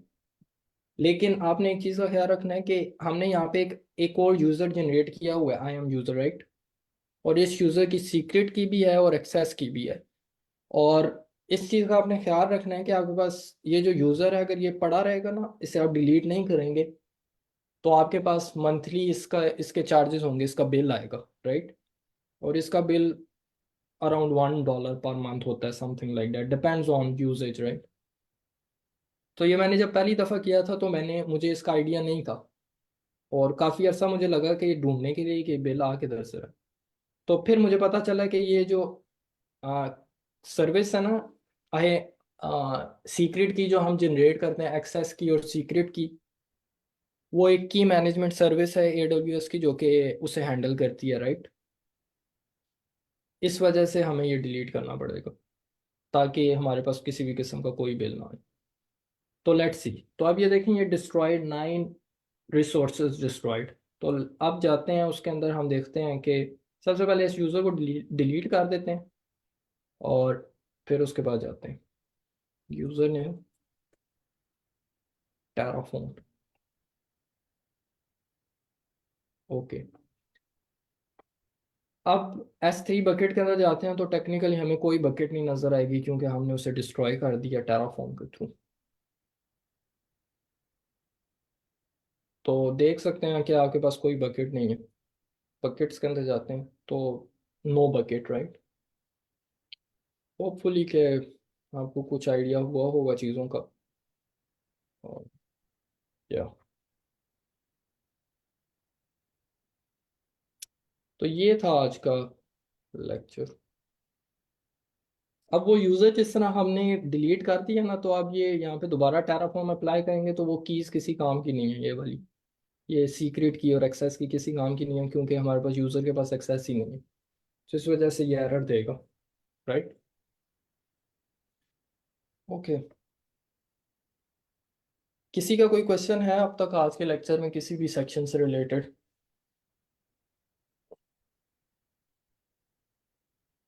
Sir okay. क्लियर है। ओके, या तो मेरे पास इतना ही था आज के लिए। किसी का कोई और अगर कुछ कहना चाहता तो वो कह दे, इससे तो या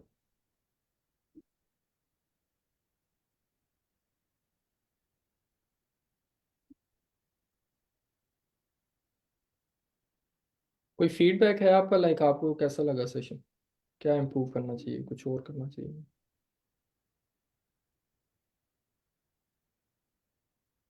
ओके।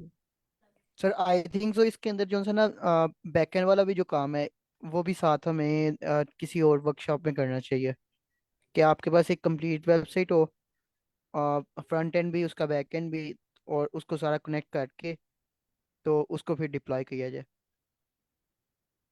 ओके, वो भी कर सकते हैं। मेरे पास एक वेबसाइट है नेक्स्ट जीएस के अंदर बनी हुई है। उसके अंदर बैक एंड भी है, फ्रंट एंड भी है, लेकिन उसको मैंने डिप्लॉय नहीं किया। लेकिन कर सकते हैं, फिर किसी वर्कशॉप में हम उसे देख लेंगे।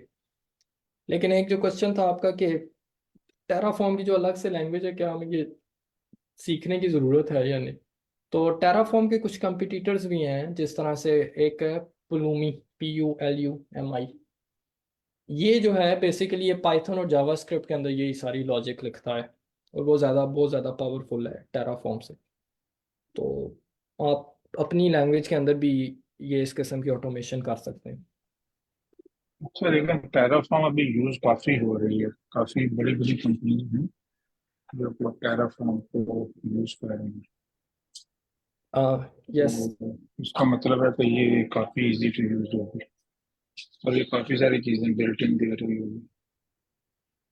यस सर, ऐसा ही है। जिस तरह अभी हमने देखा ओके। था, तकरीबन सारा सिंटैक्स एक ही तरह का है। एग्जैक्टली। क्रिएट करना और वो सब कुछ। या ओके। तो सर जफर भी हैं, किसी का कोई क्वेश्चन है तो उस सर से पूछ ले, क्लास तो खत्म हो गई है। हाँ जी, अमेजिंग सेशन, बहुत जबरदस्त हैंड्स ऑन सेशन था। मैंने भी कुछ नई चीजें इसमें सीखी। Thank you sir. तो it is always good to attend these sessions, क्योंकि बंदे को कुछ ना कुछ नया पता चलता रहता है, and that's how senior guys can keep themselves updated. अभी माशाल्लाह इस साल आप लोग देख रहे होंगे हमारे काफी सारे स्टूडेंट्स का इसमें काफी अच्छा स्कोर आया है, और इंशाल्लाह we are looking forward for good news. और one of the students have got their I-20। तो I-20 बेसिकली वो फॉर्मल एडमिशन ऑफर होती है जो यूनिवर्सिटी देती है, जिसके बाद आप यूएस में वीजा अप्लाई कर सकते हैं। तो ये अपडेट्स, अगर बाकी किसी को क्वेश्चन है तो वो पूछ सकता है। तो बाकी अब व्हाट्सएप में मैं अपडेट्स कुछ ना कुछ शेयर करता रहता हूँ, सॉर्ट ऑफ जो सक्सेस स्टोरीज होती हैं, जो नई लर्निंग्स होती हैं।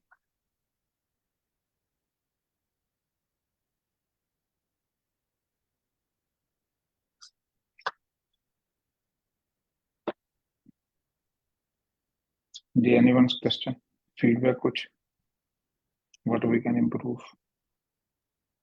सर मेरा एक क्वेश्चन है, लाइक AI जिस तरह ग्रो कर रही है, तो आपको क्या लगता है 5 साल बाद इंजीनियर्स नहीं होंगे, सॉफ्टवेयर इंजीनियर्स? नहीं जी, 5 साल बाद तगड़े इंजीनियर्स होंगे, हाईली पेड इंजीनियर्स होंगे। एआई उन लोगों को रिप्लेस करेगी जो एआई यूज नहीं करते, और उन इंजीनियर्स की बहुत मांग होगी जो एआई को यूज कर रहे हैं अपनी जॉब करने के लिए। या सर लाइक जिस तरह कंपनीज ले ऑफ कर रही हैं, लाइक हर रोज, जिस तरह डिस्कॉर्ड ने अपना 17% वो एम्प्लॉयज ले ऑफ कर दिए हैं, तो उस पॉइंट ऑफ व्यू से सर आप क्या कहते हैं? इतने ले ऑफ। देखें, पानी अगर खड़ा हो ना तो वो स्मेल करना शुरू कर देता है। तो जो कंपनी ले ऑफ नहीं करेगी रेगुलरली, वो कंपनी खुद बंद हो जाती है। तो हमारे कंट्री में जो मसला है कि लोग परफॉर्म नहीं करते, उसकी रीजन ये है कि ले ऑफ नहीं होते। तो ले ऑफ से एक तो ब्लड सर्कुलेट होता है, young blood, skill set circulate होता है कंपनीज के दरमियान, और फिर जो बंदा ढीला पड़ गया होता है उसे नेक्स्ट जॉब ही नहीं मिलती। लेकिन जो बंदा अच्छा होता है उसे नेक्स्ट जॉब मिलती है, बहुत अच्छी मिलती है। तो lay off is a standard procedure, और ले ऑफ की वजह से ही यूएस जो है वो पूरी दुनिया को लीड कर रहा है। यूरोप क्यों पीछे रह गया? यूरोप में ले ऑफ नहीं होता, तो लोग कंफर्ट जोन में चले जाते हैं, काम करना बंद कर देते हैं। Does it make sense? तो लेकिन जो कंपनी सारी की सारी हैं वो इस वक्त भी फ्रेश ग्रेजुएट्स को बहुत अग्रेसिवली हायर कर रहे हैं। तो ले ऑफ डजंट मीन कि फ्रेश ग्रेजुएट्स हायर नहीं हो रहे। सही है। Yes sir. अब आपको फिक्र करने की कोई जरूरत नहीं है। अगर आपको लीड कोड आता है, अब वो काम आता है, तो you will be in high demand.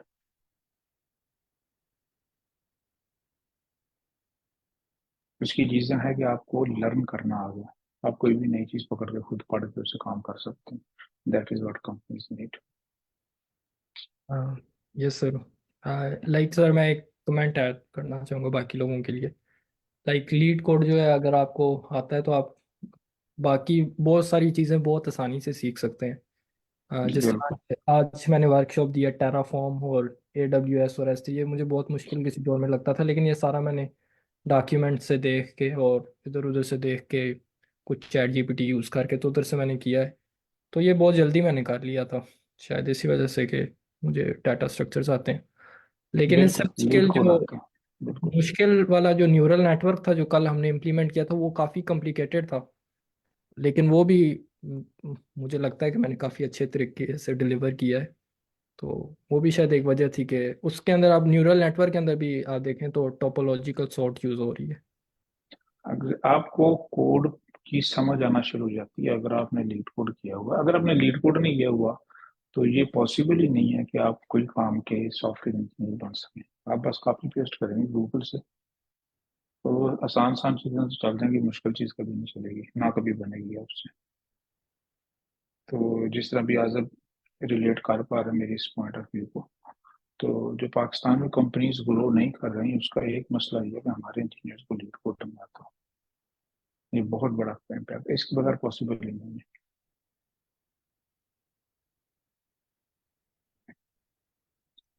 तो ये कोई और कमेंट? तो अरीब मुसानी, आप कहाँ से हैं?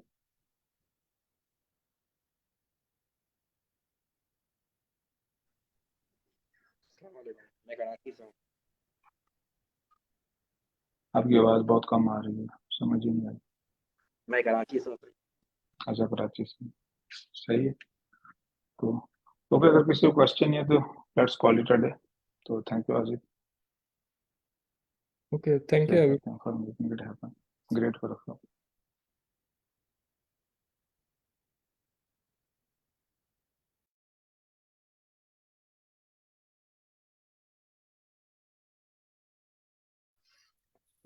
अल्लाह हाफिज।